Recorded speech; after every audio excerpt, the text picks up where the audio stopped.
सुन, अगर तुमने कभी महसूस किया है कि कोई लड़की बार बार तुम्हारे पास आती है, तुम्हें टाइम देती है, हंसती है, फिर अचानक गायब हो जाती है और फिर बिना वजह वापस आकर तुम्हें कंफ्यूज कर देती है, तो समझ लो ये सिर्फ कंफ्यूजिंग बिहेवियर नहीं है, ये साइकोलॉजी है। एक ऐसा सटल गेम जिसे समझने वाला ही कंट्रोल में रहता है। अगर तुम इसे अभी नहीं समझोगे तो ये धीरे धीरे तुम्हें मैनिपुलेट कर देगा और तुम खुद भी महसूस नहीं कर पाओगे कि कब तुम्हारा इंटरेस्ट ऑब्सेसिव बन गया और कब तुम उसके इमोशनल गेम्स में फंस गए।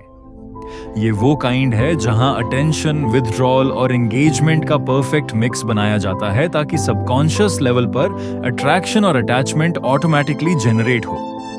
जब कोई लड़की तुम्हें थोड़ा अटेंशन देती है और अचानक विथड्रॉ कर लेती है तो तुम्हारा दिमाग ऑटोमेटिकली उस पर फिक्स हो जाता है। हर छोटी बात, हर पॉज, हर इमोजी, हर मैसेज का मतलब तुम्हारे दिमाग में बढ़ जाता है। तुम्हारे सबकॉन्शियस में लगातार क्वेश्चन उठते रहते हैं कि क्या मैंने कुछ गलत बोल दिया या क्या उसका इंटरेस्ट खत्म हो गया। ये जो बिहेवियर है वो कॉन्शियस हो या ना हो, सब कॉन्शियस लेवल पर डोमिनेंस और इमोशनल कंट्रोल दिखाता है।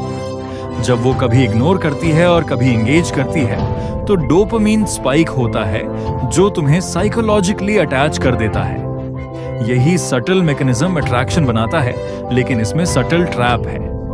अवेयरनेस ही इम्यूनिटी है। अगर तुम समझ जाओ कि ये पुश और पुल इफेक्ट है तो कंपल्सिव या डेस्परेट रिएक्शन देना बंद कर दोगे। रिलेशन में क्लैरिटी और सेल्फ रिस्पेक्ट बनाए रखना सबसे जरूरी है।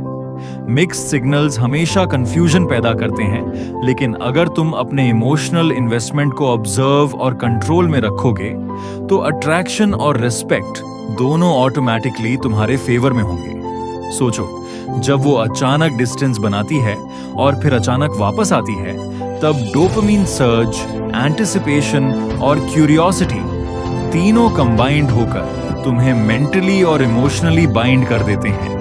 ये वही इफेक्ट है जिसे कई लोग समझ नहीं पाते और खुद को पावरलेस महसूस करते हैं। लेकिन जब तुम ऑब्जर्व करते हो, बाउंड्रीज सेट करते हो और इमोशनल रिस्पॉन्सेस को कंट्रोल करते हो, तो वही सटल साइकोलॉजिकल पावर तुम्हारे हाथ में आ जाती है। स्लोली लेकिन स्टेडली ये अवेयरनेस तुम्हें कॉन्फिडेंट, इमोशनली इंडिपेंडेंट और स्ट्रैटेजिकली सुपीरियर बनाती है। तुम सिर्फ रिएक्ट नहीं करते, तुम एंटिसिपेट करते हो और कंट्रोल अपने पास रखते हो। ये भी ध्यान रखना कि ये बिहेवियर हमेशा डिलिब्रेट नहीं होता। कई लोग अनकॉन्शियस होते हैं, लेकिन उनके सोशल कॉन्फिडेंस और personality traits same effect generate कर देते हैं। समझदारी यही है कि तुम कंपल्सिव होने के बजाय ऑब्जर्वर बनो। अटेंशन और एंगेजमेंट के इस खेल में पेशेंस और स्ट्रेटेजिक बिहेवियर ही तुम्हें हमेशा एज देती है।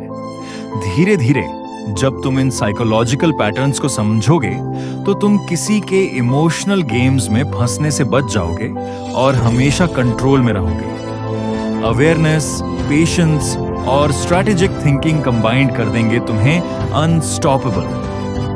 अगर तुम चाहते हो कि मैं तुम्हारे लिए और ऐसे डीप साइकोलॉजिकल इंसाइट्स लाऊं ताकि तुम किसी के इमोशनल गेम्स को समझ सको, बिना डेस्परेट हुए अट्रैक्ट कर सको और हमेशा कंट्रोल में रहो, तो अभी सब्सक्राइब करो और बेल आइकॉन दबाओ। अगली वीडियो में मैं तुम्हें बताऊंगा कि कैसे सटल सिग्नल्स को डिकोड करके तुम हमेशा प्रायोरिटी बन सको और किसी को अपनी तरफ अट्रैक्ट कर सको बिना कंपल्सिव रिएक्शन दिए।